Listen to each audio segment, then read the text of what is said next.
Hi hello ನಮಸ್ಕಾರ friends. ನಾನಿವತ್ತು ನಿಮಗೆಲ್ರಿಗೂ ಸೌತೆಕಾಯಿ ಉಪ್ಪಿನಕಾಯಿನ ಯಾವ ರೀತಿ ಮಾಡೋದು ಅಂತ ತೋರಿಸ್ಕೊಡ್ತೀನಿ. ಬನ್ನಿ ಹೇಗೆ ಮಾಡೋದು ಅಂತ ಒಮ್ಮೆ ನೋಡ್ಕೊಂಡು ಬರೋಣ. ಮೊದಲಿಗೆ ನಾನಿಲ್ಲಿ ಒಂದು ಸೌತೆಕಾಯಿನ ತೊಗೊಂಡು ನೀಟಾಗಿ ವಾಶ್ ಮಾಡಿ ಇಟ್ಕೊಂಡಿದ್ದೆ. ಆ ಸೌತೆಕಾಯಿನ ಆ ಕಡೆ ಈ ಕಡೆ ಎಡ್ಜಲ್ಲಿ ಕಟ್ ಮಾಡ್ಕೋತಾ ಇದ್ದೀನಿ. ಹಾಗೆ ನಾನು ಒಂದು ಸೌತೆಕಾಯಲ್ಲಿ ಈ ರೀತಿ 2 ಪೀಸ್ ಮಾಡ್ಕೊಂಡಿದ್ದೀನಿ. ಈಗ ಒಂದು ಪೀಸಲ್ಲಿ ಇನ್ನೂ 2 ಪೀಸಾಗಿ ಮಾಡ್ಕೋತಾ ಇದ್ದೀನಿ.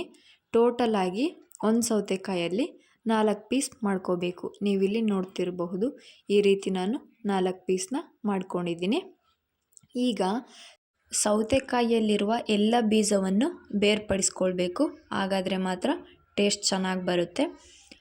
ಈಗ ನಾನು ಈ ರೀತಿ ತುಂಬ ಚಿಕ್ಕದಾಗಿ ಕಟ್ ಮಾಡ್ತಾ ಇದ್ದೀನಿ.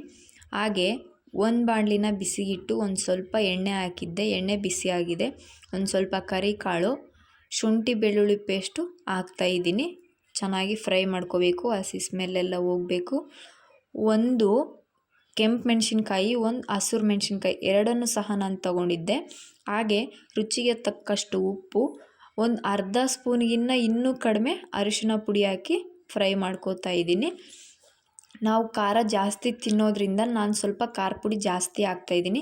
ನೀವು ಬೇಕಂದರೆ ಕಡಿಮೆ ಹಾಕ್ಕೊಳ್ಳಿ. ಹಾಗೆ ನಾನಿಲ್ಲಿ 1/2 ಸ್ಪೂನಷ್ಟು ಅಚ್ಕಾರದ ಪುಡಿ ಹಾಕ್ತಾಯಿದ್ದೀನಿ.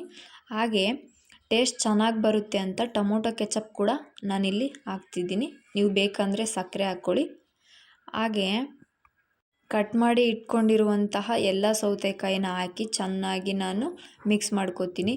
ಆ ಗೊಜ್ಜೆಲ್ಲ ನೀಟಾಗಿ ಸೌತೆಕಾಯಿಗೆ ಅಂಟ್ಕೋಬೇಕು, ಹಾಗಾದರೆ ಮಾತ್ರ ಟೇಸ್ಟ್ ಚೆನ್ನಾಗಿ ಬರುತ್ತೆ. ನೀವಿಲ್ಲಿ ನೋಡ್ತಿರಬಹುದು ಎಷ್ಟು ಚೆನ್ನಾಗಿ ಅಂಟ್ಕೊಂಡಿದೆ ಅಂತ.